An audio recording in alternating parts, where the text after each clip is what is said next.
ಇವತ್ತೀಗ ಮ, ಜಾತಿ ಗಣತಿಯ ವರದಿಗಳು ಬರ್ತಾ ಇದ್ದಾವೆ. ಈ ವಿಚಾರದಲ್ಲೂ ಕೂಡ ವೀರಶೈವ ಮಹಾಸಭಾ ಒಂದು ಅಭಿಪ್ರಾಯವನ್ನು ಹೊಂದಿದೆ, ಸರ್ಕಾರ ಒಂದು ಅಭಿಪ್ರಾಯವನ್ನು ಹೊಂದಿದೆ, ರಾಹುಲ್ ಗಾಂಧಿ ಅವರು ಒಂದು ಅಭಿಪ್ರಾಯವನ್ನು ಹೊಂದಿದ್ದಾರೆ. ಆ ಕಡೆ ನೋಡಿದರೆ ಒಕ್ಕಲಿಗ ಸಮುದಾಯ ಅಲ್ಲಿ ಮಹಾಸಂಸ್ಥಾನದವರು ಒಂದು ಅಭಿಪ್ರಾಯವನ್ನು ಹೊಂದಿದ್ದಾರೆ. ಈ ರೀತಿಯಾದಂತಹ ಅಭಿಪ್ರಾಯಗಳು ಇದ್ದಾವೆ. ಒಂದು ಸರ್ಕಾರವಾಗಿ ಕೆಲಸ ಮಾಡುವಾಗ ಎಲ್ಲ ಜನಜಾತಿಗಳನ್ನು ಕೂಡ ನೋಡಬೇಕಾಗಿರೋದು ಸರ್ಕಾರದ ಜವಾಬ್ದಾರಿ ಕೂಡ ಆಗುತ್ತೆ. ರಾಹುಲ್ ಗಾಂಧಿ ಅವರು ಹೇಳ್ತಾರೆ, ನೀವು ಯಾವ ಜಾತಿಯವರು, ನೀವು ಯಾವ ಜಾತಿಯವರು ಅನ್ನುವಂಥದ್ದನ್ನು ಅವರು ಈವನ್ ಮಾಧ್ಯಮದವ್ರಿಗೆ ಕೇಳಿರುವಂಥದ್ದು ಕೂಡ ನಾವು ನೋಡಿದ್ವಿ.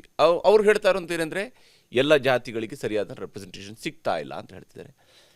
ಜಾತಿ ಗಣತಿಯನ್ನು ಮಾಡಿದ ತಕ್ಷಣವೇ ಈ ರಾಜ್ಯದಲ್ಲಿರುವ ಪ್ರಭಾವಿ ಜಾತಿಗಳವರು ಹೇಳ್ತಿದ್ದಾರೆ, ನಮ್ಮ ಸಂಖ್ಯೆಯನ್ನು ಕಡಿಮೆ ತೋರಿಸಲಾಗಿದೆ, ನಮ್ಮ ಸಂಖ್ಯೆ ಕಡಿಮೆ ಇದೆ ಅಂತ ಹೇಳುವಂತ ಹೇಳ್ತಿದ್ದಾರೆ. ಏನು ಹಾಗಾದರೆ ಇಲ್ಲಿ ಹೇಗೆ ಮುಂದಕ್ಕೆ ಹೋಗುವಂಥದ್ದು? ನೋಡಿ, ಇಡೀ ಜಗತ್ತಿಗೆ ಸಾಮಾಜಿಕ ನ್ಯಾಯ ಕೊಟ್ಟಂಥದ್ದೇ ಲಿಂಗಾಯತ ವೀರಶೈವ ಸಮುದಾಯ.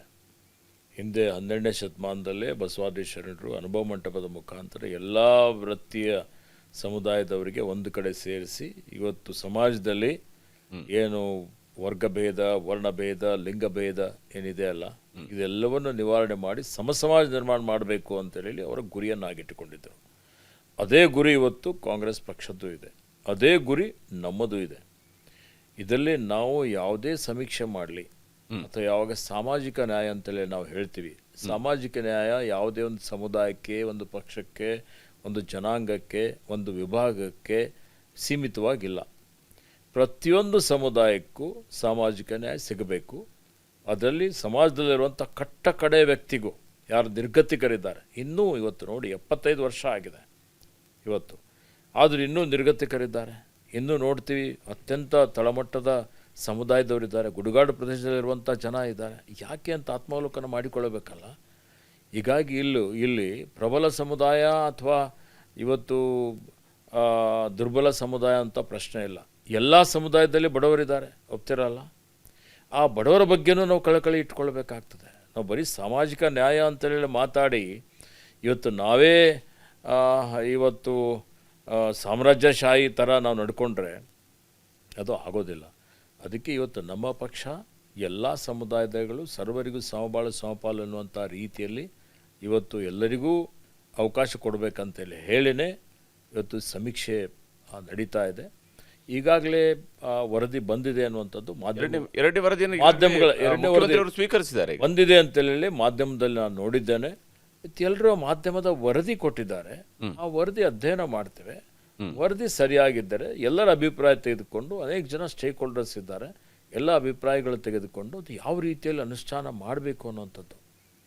ಇವತ್ತು ಅನುಷ್ಠಾನ ಮಾಡುವಂತ ಮೊದಲ ವರದಿ ವೈಜ್ಞಾನಿಕವಾಗಿ ಆಗಿಲ್ಲ, ಅದು ಅವೈಜ್ಞಾನಿಕ ಆಗಿದೆ ಅನ್ನೋ ಟೀಕೆಗಳ ಕಾರಣಕ್ಕಾಗಿ ವಿಳಂಬ ಆಗಿತ್ತು ಅಂತೇಳಿ 162 ಕೋಟಿ ರೂಪಾಯಿ ನೀರಲ್ಲಿಟ್ಟ ಹೋಮದಂತ ಆಗೋಯ್ತು. 10 ವರ್ಷ ವಿಳಂಬ ಆಯ್ತು. ಹೌದು, ಈಗ ಅಟ್ಲೀಸ್ಟ್ ಇವಾಗ 2 ವರ್ಷದ ಒಳಗಡೆ ಬಂದಿದೆ. ಈಗ 1 ವರ್ಷದಲ್ಲೇ ಬಂದಿದೆ.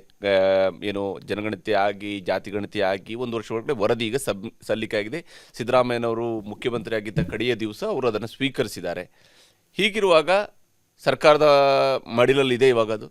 ಸರ್ಕಾರ ಅದನ್ನು ಇದು ಕ್ಯಾಬಿನೆಟ್ಗೆ ತರೋದಕ್ಕೆ ತನ್ನದೇ ಆದಂಥ ಕಾರಣಗಳಿಗಾಗಿ ವಿಳಂಬ ಮಾಡಲೂಬೋದು ಅಥವಾ ತ್ವರಿತವಾಗಿ ಮಾಡಲೂಬೋದು. ಅದು ನಿಮ್ಗಳ ಜವಾಬ್ದಾರಿ, ಗೊತ್ತಿಲ್ಲ. ಸಚಿವರುಗಳಾಗಿ ತಾವು ಹೇಗೆ ಮಾಡಿಸ್ತೀರಿ ಅದ್ರ ಮೇಲೆ ನಿಂತಿದೆ.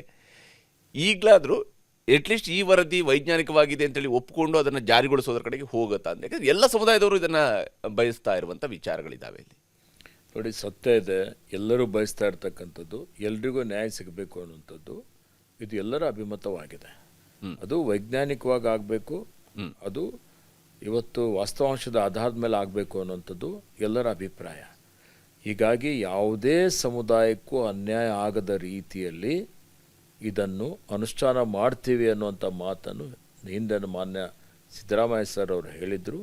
ಅದೇ ರೀತಿಯಲ್ಲಿ ಈಗಿನ ಮುಖ್ಯಮಂತ್ರಿಗಳು, ಈಗಿನ ಸಚಿವ ಸಂಪುಟದಲ್ಲಿ ಈ ವಿಷಯದ ಬಗ್ಗೆ ಸಮಗ್ರವಾಗಿ ಚರ್ಚೆ ಮಾಡಿ ಯಾವ ಸಮುದಾಯಕ್ಕೂ ಅನ್ಯಾಯ ಆಗದ ರೀತಿಯಲ್ಲಿ ಅದನ್ನು ಜಾರಿ ಮಾಡುವಂಥ ಒಂದು ಕೆಲಸ, ಅದರ ಬಗ್ಗೆ ತೀರ್ಮಾನ ಮಾಡುವಂಥ ಒಂದು ಕೆಲಸ ಸರ್ಕಾರ ಮಾಡ್ತದೆ ಅನ್ನುವಂಥ ವಿಶ್ವಾಸ ನನಗಿದೆ.